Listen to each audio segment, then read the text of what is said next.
Dahil sa apoy na bumabalot sa pagkatao ko, kusang gumalaw ang mga kamay ko upang mas lalo pang pagdikitin ang mga katawan namin. Dahil sa pagdidikit ng aming katawan ay tuluyan na akong inalod ng sensasyon.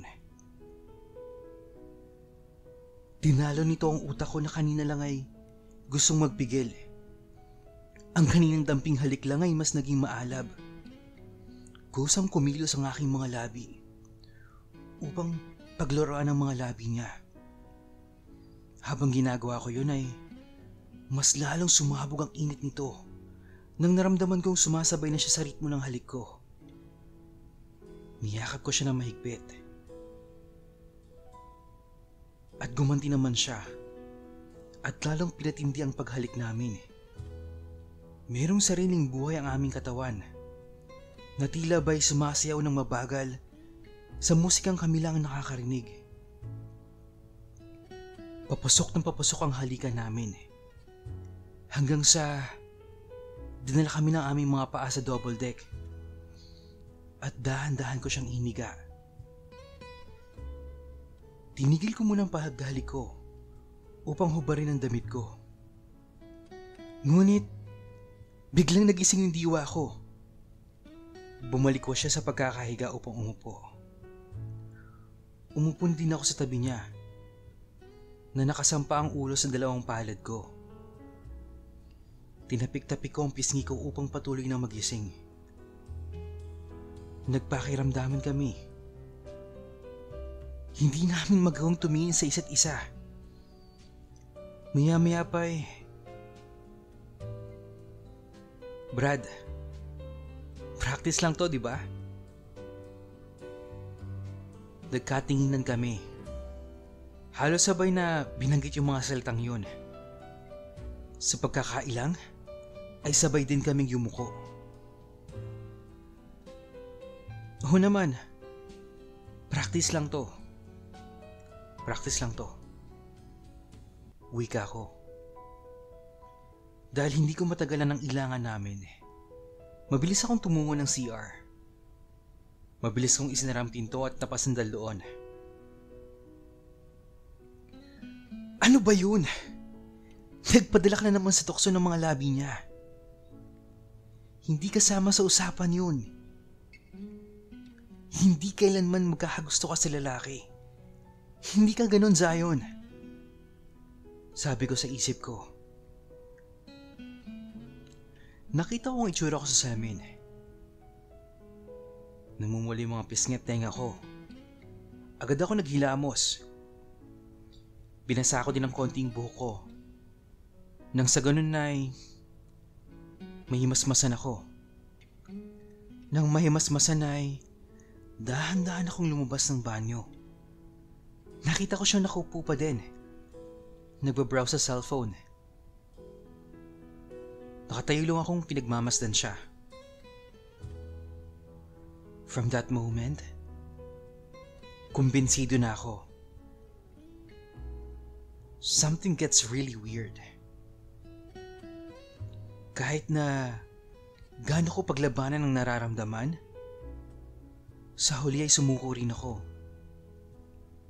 It's not just about misunderstanding. It's more than that. And from that moment, I knew. Gusto ko siya. Matapos sila mag-practice ay nagpaalam na din si Zion. 5:00 na rin ng hapon sila natapos.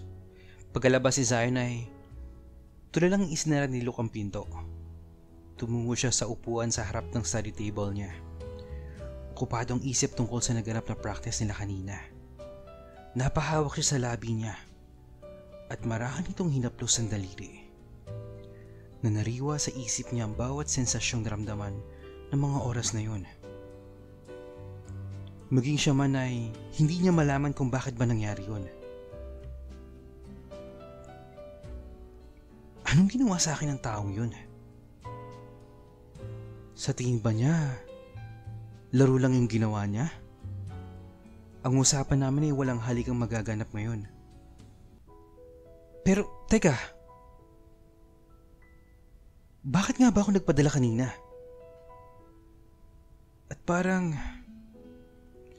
may something sa halik niya ang nasa isip ni Luke. Bakit parang umaasa akong totoo yun? Luke, isipin mo na lang practice yun. Masyado lang mapangas yung kaibigan mo. Di ba nga, ilang beses ka na niyang hinalikan? Parang hindi mo naman kilala yung isang yun. Sira yung ulo nun. Huwag ka nang umasa. Masasaktan ka lang. Masasaktan ka lang ulit. Panindigan mo ang desisyong kalimutan ng lahat. At napailing na lang si Luke. Mag-alas 7 na ng gabi at naantala ng tunog ng katok ang pagbabasa ni Luke ng libro. Tumuyo siya mula sa pagkakaupo at dahan-dahang nagtungo sa pinto at binuksan ito. Pumungad ang tila ba balisang si Zion. "O Brad, naparito ka?" tanong ni Luke.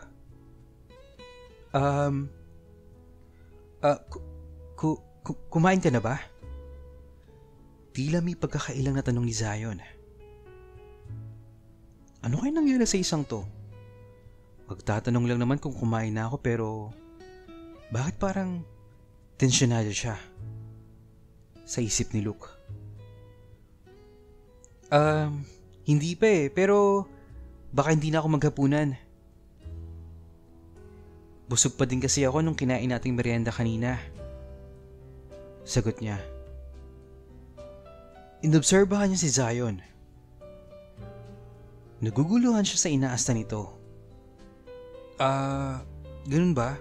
Sige Brad, alis na ako. Pilit itong ngumiti na may pagkadismaya at dahan-dahang tumalikod. Naiwan naman nagtataka si Luke. Pailing-iling at marahang isinara yung pinto. Babalik na sana siya sa pwesto upang ipagpatuloy ang pagbabasa. Pero meron ulit na kumatok sa pinto niya. Binuksan niya ulit ito at si Zion pa rin ang bumukad sa kanya. Nakapamulsa ito. May lakad ka ba bukas? Nag-aalang ang tanong ni Zion. Bakit Brad? Balik na tanong ni Luke. Aayain sana kita sa amin sa Bulacan. May nag-aaya sa akin ng basketball eh.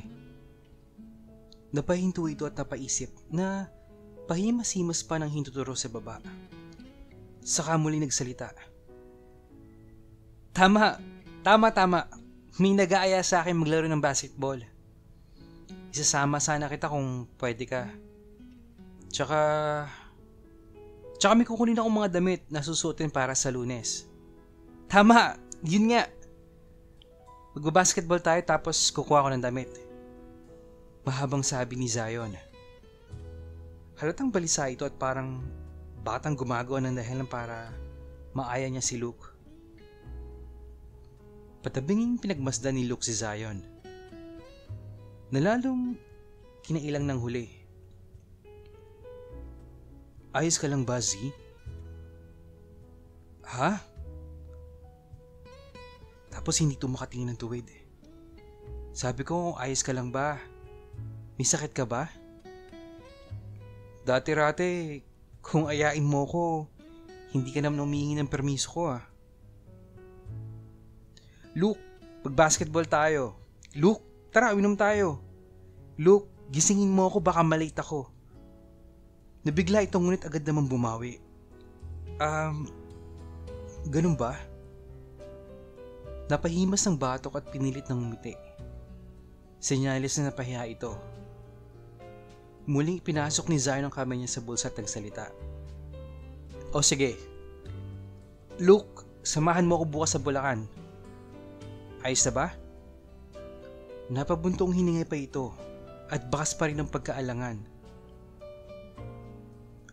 Anong oras ba? 5:00 ng umaga. Baka kasi matraffic tayo. Wika ni Zion. 5:00? Ang aga naman. Humihilik pa ako niyan eh. Tsaka, Linggo bukas bro. Walang traffic. Oo nga pala no. Patangot ang tugon nito. Sige, ganito na lang. Samahan kita bukas, 8:00. Inantay nilang ni Luke na umalis si Zion. Pero parang nag-iisip pa ito. Saka dahang-dahang tumalikod. Isasara na sana yung pinto nang muling humarap sa kanya. Oh, may sasabihin ka pa ba? Medyo irritable niyang tanong. Napahimas ulit ng bato. Ano kasi? Sira kasi yung aircon ko sa kwarto. Pwede ba ako makitulog muna sa'yo? Tapos sabay ngiti ng parang alanganin. Nagmistulan nitong batang nagpapakyut na tolero na ewan. Pero naging cute ito sa paningin ni Luke. Biruin mo yung isang tigasing Zion, meron palang ganitong tinatagong ugali. Tinugon lang siya ni Luke na mapagdudang tingin. Sige na Brad. Sige na Luke, please. Nagpapakit ito na para bang nagmamakaawa. Ganun ba? Sige, silipin ko yung aircon mo, baka magawan ko ng paraan. Hahakbang na sana siya. Bigla siya nitong pinigilan sa pamamagitan ng paglapat ng kamay sa dibdib niya. Na para bang nakadakma sa boobs ng babae. Sabay sila napatingin sa kamay na nakalakapat sa dibdib niya. Agad naman itong binawi ni Zion.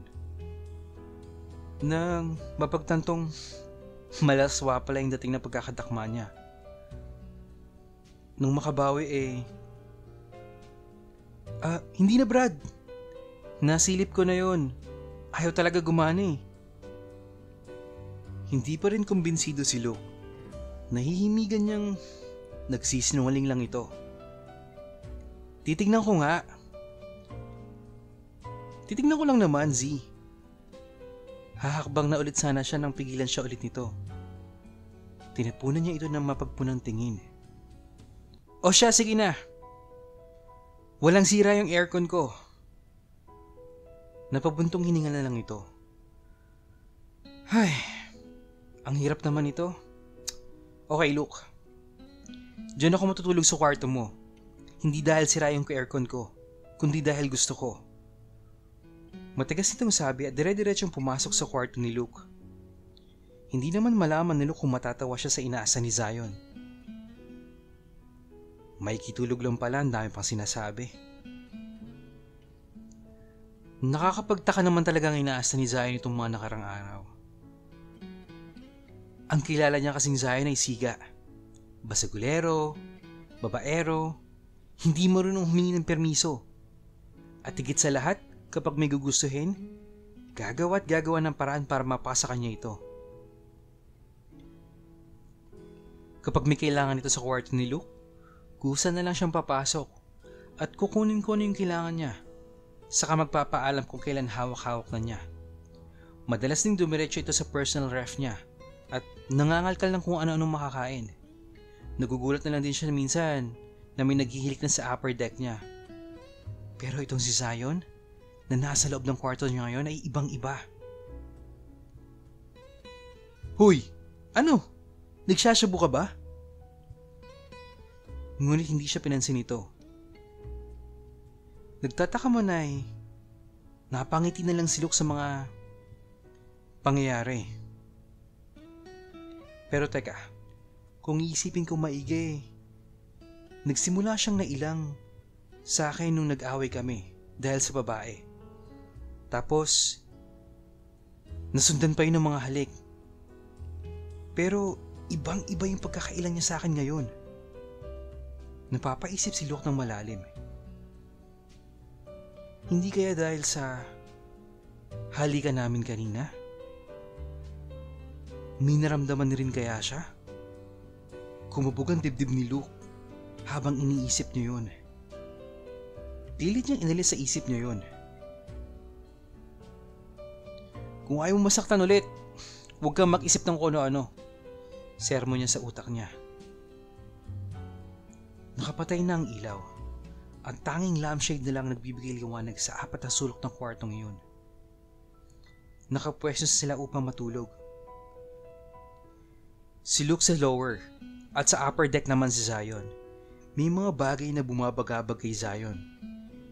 Isa to sa dahilan kung bakit gusto niyang matulog sa kwarto ni Luke. Para itanong yung tungkol sa tanong niya kaninang hapon. Luke, gising ka pa ba? Pagtawag pansin niya dito. Oh, bakit Brad? May gusto lang akong itanong. Ramdam sa boses si Zion ang pagkaseryoso at medyo nahihiya. Ano ba yon? Sabi mo kasi kanina na in love ka na. Pero wala ka pang girlfriend.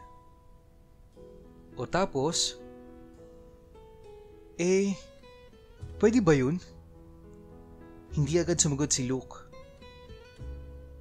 Maya-maya, pwede naman yung Z, na in love ka na pero wala ka pang partner or hindi ka pa nagkakaroon ng girlfriend. Maganda ba siya? Ibig ko sabihin, saan mo siya nakilala? At paano ka na in love sa kanya? In love ka pa rin ba sa kanya? Sunod-sunod yung tanong. Habang binabanggit ni Zion yun, may kakaiba siyang nararamdaman. Hindi niya matukoy kung ano, kung selos ba o basta.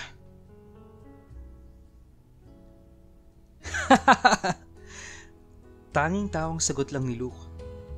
Oh, bakit ka natawa? Seryoso ka ba sa tanong mo kasi? Bakit naman hindi? Hindi ba pwedeng gusto lang kitang makilala pa? Lakas loob na sinabi ni Z. Nakakapanibago ka naman kasi. Ang weirdo mo, loko. Hindi maiwasan ni Luke mapangiti. Gago, ano nga? Seryoso nga, sabihin mo na. Mga 3 segundo rin bago siya nagsalita. Freshman high school ako noon. Tapos,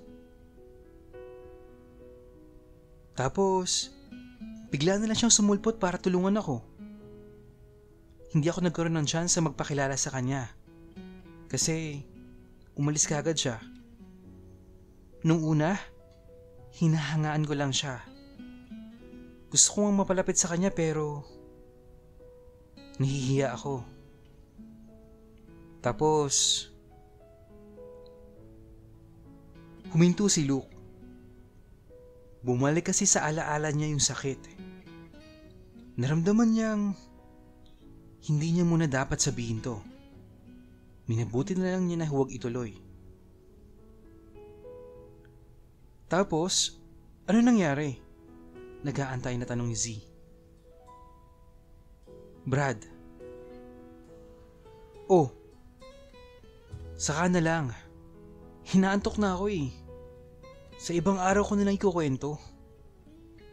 Ano ba yan? Ang daya naman ito. Pagmamaktol ni Zion. Gusto niya kasi talaga itong malaman. Sige na, maaga pa tayo bukas oh.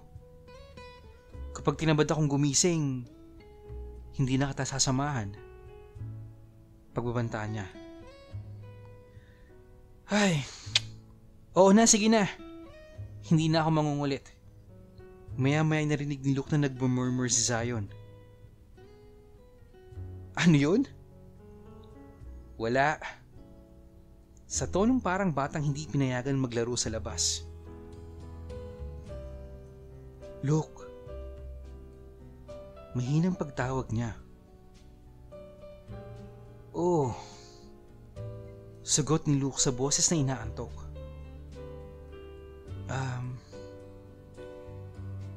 Good night. Tipid pero napakalambing pakinggan. Hindi na sumagot si Luke noon. Sa halip ay napangiti na lang siya. Oo, makwento si Zion dati pero hindi siya parang batang matanong na tulad ngayon. Siya yung tipong puro pagbibida sa sarili ang bukang bibig. Kailan pa siya nagka-interes malaman ang buhay ng iba? Nakatulog si Luke na mingiti sa labi. Habang si Zion naman, hindi mapakali. Sa kaiisip dahil kung hindi siya nakakuha ng sagot. Kinabukasan, sa pinakalikurang bahagi ng bus sila nakaupo. Pangtatluhang upuan yung napwestuhan nila. Sa tabi ng bintana si Zion at sa tabi naman ng aisle si Luke. Gustuhin man ni Zion na magtabi sila pero sadyang napakailap nitong si Luke na sinadyang maglaan ng espasyo sa pagitan nila. Halos mapuno naman ang loob ng bus noon. 3 upuan na lang ang bakante. Tsaka umalis ang bus. Hindi naman nagtagal ay muling huminto ang bus upang magsakay at nag-aabang ng pasahero. 3 tao ang pumasok. Ang isa'y sumulyap sa gawin nila. Patangkad ito. Maputi at may itsura. Ngunit mapapansin mong may pagkamalamya ang kilos. O siguro yun yung tinatawag natin ngayong paminta. Napansin ni Zion ang mga tingin nito na animoy gustong lapain ng buhay ang baby look niya. Kaya hindi siya mapakali. Nang makalapit na ito sa kinaroroonan nila, ay isiniksik niya ang sarili upang pumwesto sa gitna nila. Maagap naman itong si Zion, kaya ang ginawa niya, pinigilan niya itong tuloy ang makaupo. Pwersaang hinatak ang braso ni Luke at sumenyas dito na umurong sa tabi niya. Aray! Ano ba yan? Ang angal ni Luke. May uupo. Umurong ka dito.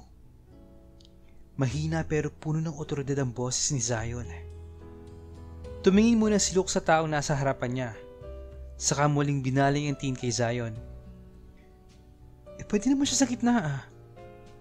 Pagrereklamo ni Luke. Hindi ka pa talaga uurong? Sabi niya na may seryosong muka. Hindi pa man nakakasagot si Luke ay ubod ng pwersa siyang hinatak ni Zion at nagtagumpay naman ito. Napamura na lang sa isip itong si Luke at inaayos ang sarili. Kunot noo at pakibot-kibot ang bibig na wala namang boses na lumalabas. Sa biyahe ay payapang nakasandok na nakapikit ang mata. Habang si Zion naman ay hindi maipinta ang muka sa tuwing nakikita niyang sumusulyap na may pagnanasa kay Luke ang katabi nito. Sa tuwing magsasalubong ang tingin nila ay tinitingnan niya ito ng masama. Titigil sa ginagawang pagsulyap ngunit maya-maya ay susulyap ulit. Hindi matagalan ni Zion ang ganong sitwasyon, kaya ginising niya si Luke. Brad! Brad! Tinapik niya ito sa hita. Nagmulat naman si Luke ng kanyang mga mata. Oh, bakit? Tamad at medyo naiinis sa sagot ni Luke. Palit tayo ng pwesto. Ha? Bakit? Hindi kaagad nakaimik si Zion at bahagi nag-isip. Kasi nangangalay na ata ako dito sa pwesto ko. Nagtataka man ay sumunod na lang si Luke dahil sa antok. Tuluyan nang nakalipat si Luke at sinadalang ulo sa may gilid ng bintana. Bago pa man umpo si Zion, tinapunan niya na nagbabantang tingin ng ground black pepper. Nakuha naman agad itong mensahe niya kaya tumigil ito sa ginagawang pagsulyap kay Luke.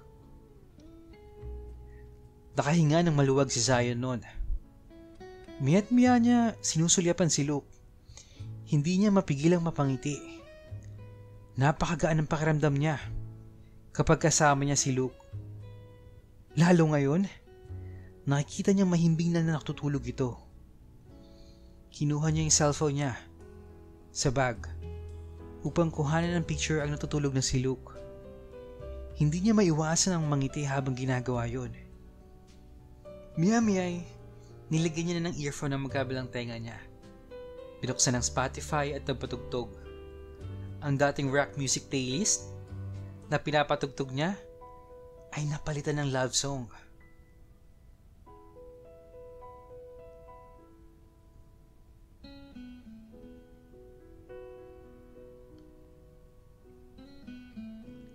Sinilip niya ang natutulog na si Luke. Mahimbing pa rin ito. Pinagmasdan niya ang payapang itsura nito. Pinag-aralan maigi ang bawat detalye.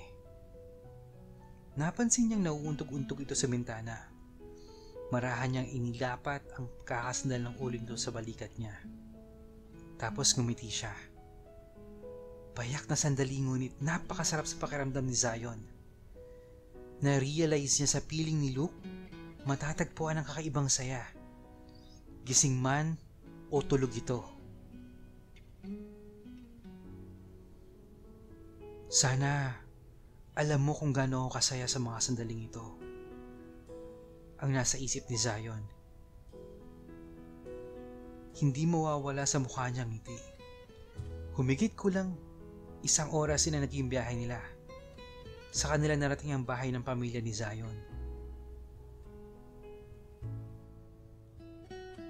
Okay, sensya na guys ha. Alam ko sobrang tagal ng mga kasunod na part.